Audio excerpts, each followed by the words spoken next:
ეთერშია კურიერი 9 საათზე. ზალუ დუმაშულთან და დიანა ჯოჯუასთან ერთად.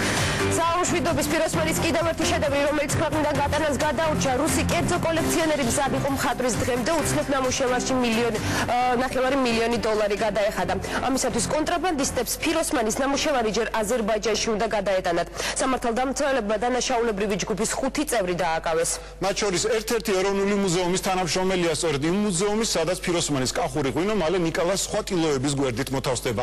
მანამდე გადარჩენილ საგანძურს რესტავრატორები ჩაიბარებენ. დაბრუნებული პიროსმანის თემაზე დღეს თამარ ბაღაშვილი მუშაობდა. თამარ, როგორ დაადგენენ სამართალდამცველები პიროსმანის ნახატის კვალს?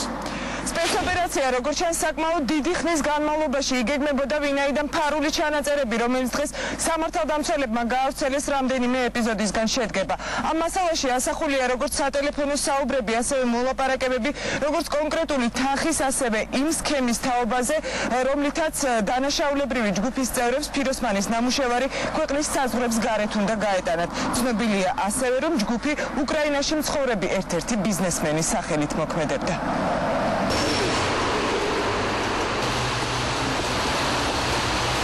ღვინოს რუსეთში არალეგალური ექსპორტის ნაცვლად ეროვნული მუზეუმის საცავში შეინახავენ.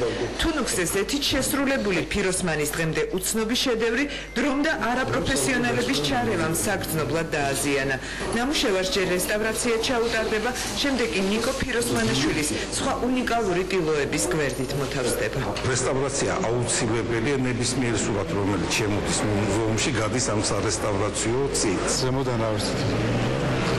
ნალექები, ჯოჭყის, ამავე დროს რამდენიმე ფენა ლაკი და აქ ჩანს ამ სურათზე, რომ ცდილობა იყო ამ ლაკის მოწმენდის მოხსნის და ცოტა უხეში ხელით არის ნამუშევარი, როგორც მოწმენდის პროცესში გულისხმობ.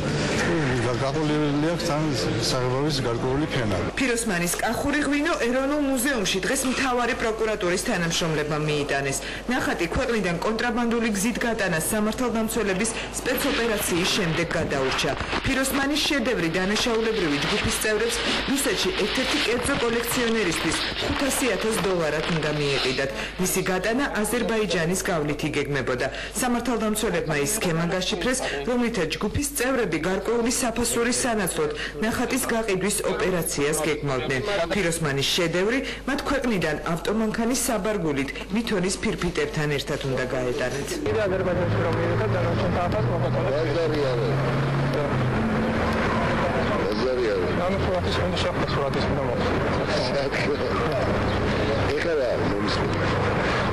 შეიძლება სხვა რაიონში ჩავიდეთ. ჩვენიანის ოჯახში, მაგრამ ოჯახში მოხდა. მიგე და იქიდან წაიღე. პრობლემა ხო არ იქნება შეგვიძლია. აზერბაიჯანის ტერიტორიაზე რამდენად აკონტროლებს ეს აი ბატონო. ჩვენ მინდოდა გავიყიდა იგი უცხოეთში. მოგძებნეთ პიროვნება, რომელსაც დავდიდით, რომ უზრუნველყოფდით აბრის საზღვარზე გადატანას კერძოდ სასაზღვრო პუნქტის გვერდის ავლით ჩავიტანდით აზერბაიჯანში. ჩვენ საქართველოში ამის გაყიდვა არ შეგვეძლოთ, ამიტომ მოვნახეთ უცხოეთში პიროვნება, რომელსაც შეეძლო ამის ყიდვა, უნდა გადაგვეტანა უკანონოდ აზერბაიჯანში ნახატი, პიროსმანის ნახატი. თბილისის მთავარმა პროკურატურამ და შინაგან საქმეთა სამინისტროს კონსტიტუციური უსაფრთხოების სამსახურმა დანაშაულებრივი ჯგუფის 5 წევრი ერთობლივი ოპერაციის შედეგად დააკავა. იმ პირებს, ვისთანაც ნახატი ინახებოდა საქართველოს კულტურული მემკვიდრეობის ძეგლის საზღვარგარეთ ლეგალურად გატანის უფლება არ ქონდათ, ამიტომ მათ განიზრახეს ორი სახელმწიფოს საზღვრის შემოვლითი კონტრაბანდული გზებით გადალახვა, რაც ხელოვნების ნიმუშის დაზიანების ან განადგურების რეალურ საფრთხეს ქმნიდა. ჯგუფის ერთ-ერთი წევრი გაიოს ჯავახიშვილი ეროვნული მუზეუმის ზედამხედველად მუშაობდა, თუმცა კახური ღვინის საქმეში ის სავარაუდოდ დამოუკიდებელი ექსპერტის რანგში მონაწილეობდა. მოლაპარაკებებში აქტიურად იყვნენ ჩართული იურისტები, რომლებიც აღმაშენებლის გამზირზე ერთ-ერთ ფირმაში მუშაობდნენ. მათი ოფისი დღეს უკვე დაკეტილია. ადამიანს დააკავეს პიროსმანის ნახატი გახდა. და აქამდე რამე ფიროსმანის ამ ნამუშევრის მფლობელის ვინაობა უცნობია. ის სავარაუდოდ კერძო კოლექციონერის ოჯახში ინახებოდა.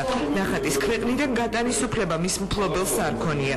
კულტურის სამინისტრო მოუწოდებს ყველას, ვისაც შესაძლოა ნიკალას ნამუშევარი კონდეს, ექსპერტიზისთვის შესაბამის სამსახურებს აუცილებლად მიმართონ. მესაკუთრეებს მოუწოდებს და ვურჩევთ კიდეც იმას, რომ ნებისმიერი მოძრაობა მათ ხელთარსებული, თქვათ, კულტურული მემკვიდრეობის, კათოლიკური კულტურული მემკვიდრეობის დააფიქსირონ და მოაქციონ კანონიერების საფუძვლის ქვეშ. კულტურის და ძეგლთა დაცვის სამინისტროს ექსპერტების დასკვნის მიხედვით აბრა კახური ღვინო თუნუქის სიძველის, საღებავის და შესრულების მანერის მიხედვით ნამდვილად ნიკო ფიროსმანაშვილს ეკუთვნის, თუმცა ნამუშევარს დამატებითი ექსპერტიზა კიდევ ჩაუტარდება. ქართველი სამართალდამცველების მიერ გადარჩენილ ნიკალას ნამუშევარს აქვს თავისი ისტორია.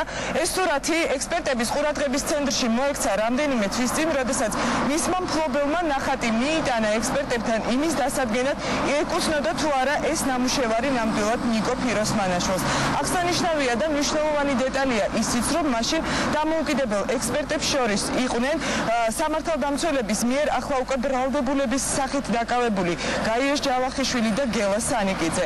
ეს კომენტარი გაიოშ ჯავახიშვილმა გააკეთა სწორედ მაშინ, როდესაც ის ექსპერტების ხელში მოხვდა.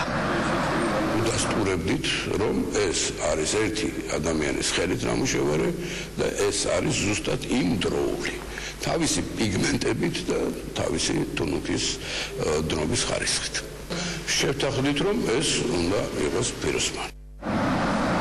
გაიოშ ჯავახიშვილის გარდა სამართალდამცველებმა დააკავეს კიდევ 4 პიროვნება: გელა სანიკიძე, ალექსანდრე ფურცხვანიძე, დავით ზირაქიშვილი და ზურაბ დათუკიშვილი. ყველა მათგანს ბრალი უკვე წაყენებული აქვს და მათ 8-დან 11 წლამდე პატიმრობა ემუქრებათ.